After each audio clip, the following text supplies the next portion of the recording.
I'm Neta, professor of philosophy at the University of North Carolina at Chapel Hill, and I'm going to talk about rationality. Why be rational? If you're like most people, you think of yourself as a generally rational person. Although you sometimes make mistakes in your thinking or your planning, you tend to regard those mistakes as resulting from errors or gaps in the information that you receive from memory or testimony, rather than as resulting from your reasoning poorly from the information that you have. Also, if you're like most people, you think that other people are frequently guilty of poor reasoning, and that your own reasoning skills are superior to theirs. But in fact, how good are you at reasoning? Try answering a couple of simple questions. First, suppose that Pat is looking at Chris, and Chris is looking at Sam. Pat is married, and Sam is unmarried. In this situation, is a married person looking at an unmarried person? Yes, no, or not enough information to determine. Most people answer C, not enough information to determine, because although they know that Pat is married and Sam is unmarried, they don't know whether Chris is married or unmarried. But a moment's reasoning will show that C is the wrong answer. Even though we don't know whether Chris is married or unmarried, we know that Chris is either married or unmarried. Well, suppose Chris is married. Then, since Chris is looking at Sam, a married person is looking at an unmarried person. Now suppose Chris is unmarried. Then, since Pat is looking at Chris, a married person is looking at an unmarried person. So, no matter whether Chris is married or unmarried, a married person is looking at an unmarried person. Let's try another question.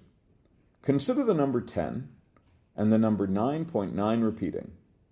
Are these two different numbers or two different names for the same number? Most people say they're two different numbers. But again, a moment's reasoning will show that they're just two different names for the same number. Let x equal 9.9 repeating. Then 10x will equal 99.9 repeating. And since x equals 9.9 repeating, it follows that 9x is equal to 90. Dividing both sides of this equation by 9, it follows that x equals 10. But since x equals 9.9 repeating, it follows that 10 equals 9.9 repeating. The two questions I've just chosen illustrate a general pattern. Most people, even highly intelligent and well-educated people, do not exert even the small effort required in order to reason well. This is true not merely when it comes to purely theoretical questions, like the ones I've asked above. It's also true when it comes to practically consequential questions, like how to invest our resources or which consumption decisions to make. For example, investors frequently acquire irrationally inflated expectations about the future growth of some asset, thereby creating a speculative bubble in the value of that asset. Once investors begin to realize that the asset's growth can't satisfy these irrational expectations, they respond with an equally irrational fear, and consequently, the asset suffers a very rapid sell-off and rapid decline in value. The disastrous personal and social consequences of these booms and busts are by now well known. So other people's unfavorable views of our own rationality tend to be more accurate than our own favorable view of it. Human beings are, to a larger extent than we care to admit, irrational animals, and our species has paid dearly for such irrationality. But there are two ways of addressing the problems created by human irrationality. We could address them by trying to improve human rationality, or by trying to design systems that accommodate for the predictable effects of human irrationality. In his popular book, Predictably Irrational, Professor Daniel Ariely proposes ways of doing the latter.